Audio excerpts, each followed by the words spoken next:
বিভিন্ন কেন্দ্রে যাচ্ছি এবং হট্টগোলটা তারা শুরু করে মির্জা আব্বাস মহিলা কেন্দ্র থেকে। আপনারা জানেন যে সকালে আমাদের সেখানে এজেন্টদের যুক্ত দেওয়া হয় না। ভিতরে আমি মহিলাদের জিজ্ঞেস করেছিলাম কী অবস্থা, করে দিয়েছে সিরিয়াল এবং যত গণ্ডগোল মির্জা আব্বাস মহিলা কলেজে তারা করতেছে। তারপরে আমরা সেখান থেকে আমরা রেলওয়ে উচ্চ বিদ্যালয়ে সেখানে গেলাম।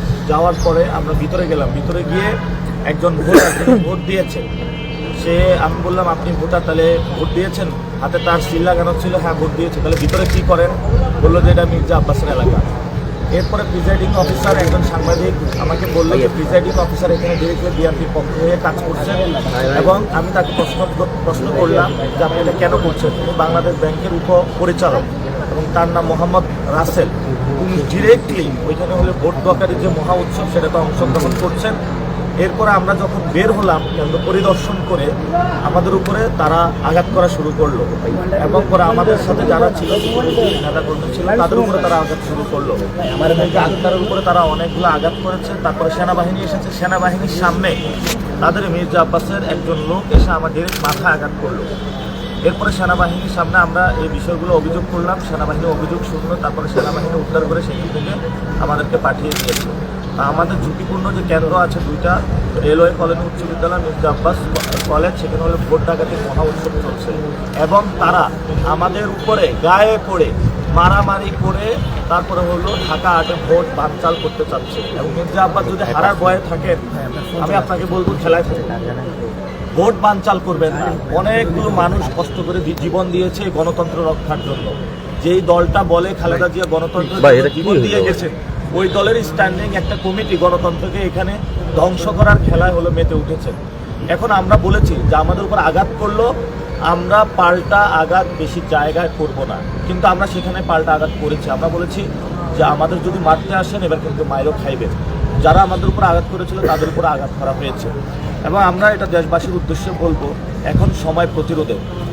যদি ভোট ডাকাতি হয় ঢাকা 8-এ, মির্জা আব্বাসের যেই রাজত্ব আছে, আমরা আল্লাহর কসম করে বলছি এটা আমরা তছনছ করে দিব, খান খান করে দিব।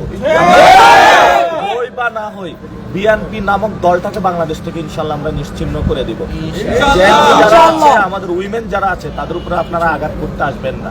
যথেষ্ট হয়েছে, অনেক ধৈর্য ধারণ করেছে আমরা। এখানে ওসমান হাদি ভাইকে খুন করা হয়েছিল, আমরা খুনের বিচারের দাবিতে এখনো মাঠে আছি। নতুন যদি কাউকে আপনারা খুন করতে আসেন সেই সুযোগ আমরা দিব না। মানুষ প্রতিরোধ করেছে। দেশবাসীর উদ্দেশ্যে আমরা বলবো, ঢাকা 8-এর ভোটারদের উদ্দেশ্যে বলবো, ভয় নাই। আমরা এখন আবার এই কেন্দ্র ভিজিটে বের হচ্ছি। আপনারা নির্ভয়ে ভোট কেন্দ্রে আসুন, ভোট দিয়ে এই সন্ত্রাসী হামলার জবাব দিন। এবং আমার উপরে একটা ইট নিক্ষেপ করেছিল, এটা হলো আমাদের যিনি আসন পরিচালক, ওনার মাথার মধ্যে ক্যাপ ছিল, ক্যাপের উপরে পড়েছে। আল্লাহ না করুন প্রশাসনের সামনে যদি আমাদের এই ধরনের আঘাত করা হয়, তারা যেভাবে আঘাত করছে ছুরি দিয়েও কিন্তু আমাদের আঘাত করতে পারত। তা আমাদের আসলে নিরাপত্তা কোন জায়গায় সেটা নিয়ে আসলে আমি শঙ্কিত। ঢাকা 8-এ আমরা প্রশাসনকে আহ্বান জানাবো।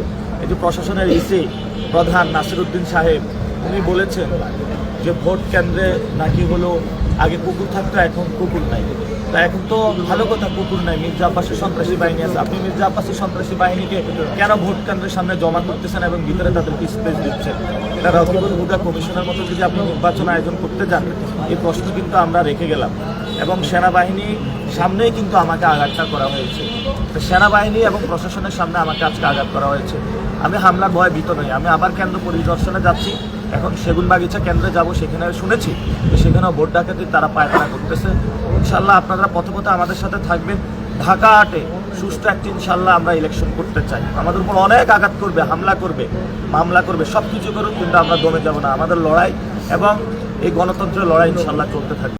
খবরের কাগজ, নিখাত, নির্ভীক, নিরপেক্ষ।